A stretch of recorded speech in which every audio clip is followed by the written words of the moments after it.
momentu enten oso importantea dela, Euskaldunok sortzea geurea eta geurea bakarrik den mundu espiritual bat.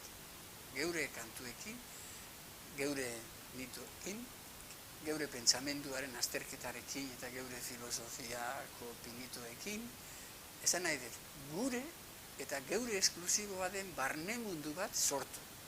Nik uste dut oso importantea dela. Eta hori ez diogu inori ematen, ez izkutatu nahi degulako. Bezik, hori euki arte, eta hori sendo barruan euki arte, ez dugulako geure burua osatu, nolabait. Zer, barrutik puskatuta gauden, hori euki behar dugula.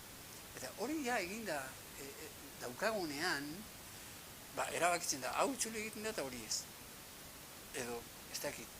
Esan edo, guk egiten dugun dena, euskeraz egiten dugun dena, erderaz ere jartzen badugu, euskeraren beharrik ez du inoiz eukiko bilbotarrak.